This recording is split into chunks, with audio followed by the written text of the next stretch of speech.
Panther, কি মনে হচ্ছে? আমি ভেবেছিলাম তুমি খুবই শক্তিশালী। হাই গাইস, দরজা নিয়ে সমস্যা হচ্ছে। মনে হয় এটা জমে গেছে। তোমার হিট পাওয়ার ব্যবহার করো। তোমার হিট পাওয়ার নেই। আছে, কিন্তু কেউ ওকে তাড়াতাড়ি ঘুম থেকে তুলে দিয়েছে। তা বলে তুমি হাল ছাড়তে পারো না, পারো কি?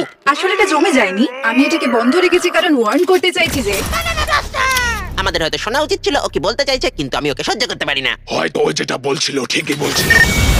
আমার মনে হয় ট্রানজিস্টর বলগুলো এটার ব্যাপারে সতর্ক করেছিল। আমি জানতাম এই জায়গাটা জমে যাবে। আরে তুমি কি করে জানো? এই জায়গাটা জমে যাওয়া ঠিক হয়নি, কিন্তু এটা ভালো লাগছে। বলেছিলাম। চুপ করো, ওপরে দেখো। ওটা কি মিউটেশন চেম্বার? আশা করি বিস্ট ভিতরে থাকবে, হয়তো ও আমাদের জিমিকে খুঁজতে সাহায্য করতে পারে। বা হয়তো ওখানে অন্য ব্যানানাও থাকতে পারে। বা একটা অকম্মার ঢেকি তোমার মতো। আমি গিয়ে দেখছি। আরে ভাই, এ তো হরকাচ্ছে। আমাকে দেখতে হবে এটার কি প্যান্ডেমোনিয়াম পার্টিকেলস লাগবে কিনা।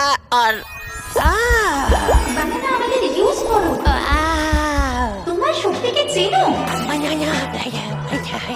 তুমি কি করছো এটা? সরি। আমাদের ওয়েট করতে হবে। শাউটরা এখানে চলে এসেছে। হ্যাঁ, দেখে মনে হচ্ছে প্যান্ডেমোনিয়াম পার্টিকেলস এর সঙ্গে অ্যাট্রাক্টেড, কিন্তু আমরা ওটাকে পরে দেখে নেব। এই দিনটা স্মরণীয় হয়ে থাকবে। তুমি বলছিলে তোমার ফায়ার পাওয়ার গুলো এখন কাজে লাগাতে পারলে খুব ভালো হতো।